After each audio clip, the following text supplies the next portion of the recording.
Hi అండి. అందరికీ నమస్తే. నేను మీ Sasikala. Welcome back to my channel. So, ఈరోజు వీడియోలో నేతి బొబ్బట్లు టేస్టీ అండ్ సాఫ్ట్‌గాను ఎలా ప్రిపేర్ చేసుకోవాలో చూద్దాం. నేను చెప్పే ప్రాసెస్ మీరు ఫాలో అయితే చాలా టేస్టీగా ఉంటాయి. చాలా పర్ఫెక్ట్ షేప్‌లో వస్తాయి. చాలా అంటే చాలా బావుంటాయి. ముందుగా మనం ఒక కప్పు మైదా తీసుకోవాలండి. తీసుకున్న తర్వాత కొంచెం సాల్ట్ కూడా యాడ్ చేసుకోవాలి.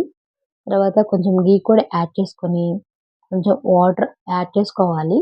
చేసుకున్న తర్వాత ఈ విధంగా కలుపుకోవాలండి. చూసారు గదా! ఈ వీడియోలో చూపించినట్టు స్టిక్కీ కన్సిస్టెన్సీ వచ్చేంత వరకు కలుపుకోవాలి. ఫైనల్‌గా మనం ఆయిల్ కూడా యాడ్ చేసుకోవాలి.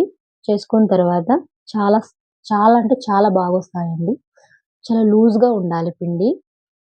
ఇది ఒక 4 గంటల పాటు నానబెట్టుకోవాలండి. చూసారు కదా ఈ వీడియోలో. తర్వాత ఒక బౌల్ తీసుకొని ఈ విధంగా ఒక పచ్చి శనగపప్పు తీసుకోవాలి. తర్వాత శుభ్రంగా వాష్ చేసుకొని పక్కన పెట్టుకోవాలి. ఇది కూడా 2 గంటల పాటు నానబెట్టుకొని, తర్వాత ఒక బౌల్‌లో తీసుకోవాలి.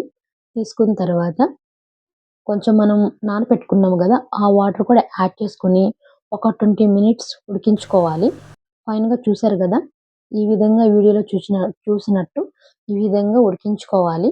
ఫైనల్‌గా మనం ఇది చల్లారిన తర్వాత ఒక మిక్సీ జార్‌లో తీసుకోవాలి. తీసుకున్న తర్వాత యాలకులు కూడా యాడ్ చేసుకొని ఫైనల్‌గా మనం మిక్సీ పట్టుకోవాలండి. చూసారు గదా! ఈ వీడియోలో చూపించినట్టు పట్టుకోవాలండి పప్పుని. తర్వాత ఒక పాన్ తీసుకొని అందులో కొంచెం ఒక కప్పు బెల్లం తీసుకోవాలి. తీసుకున్న తర్వాత కొంచెం వాటర్ కూడా యాడ్ చేసుకోవాలి. ఇది కరిగేంత వరకు మనం కలుపుకోవాలండి. కలుపుకున్న తర్వాత మనం గ్రైండ్ చేసి పక్కన పెట్టుకున్నాం గదా! ఆ పప్పు గూడా యాడ్ చేసుకొని ఈ విధంగా కలుపుకోవాలి. చూసారు గదా! ఈ వీడియోలో చూపించినట్టు కలుపుకోవాలి. తర్వాత కొంచెం కొబ్బరి కూడా యాడ్ చేసుకోవాలి. తర్వాత ఘీ కూడా యాడ్ చేసుకొని ఫైనల్‌గా మనం ఈ విధంగా కలుపుకుంటూ ఉండాలండి.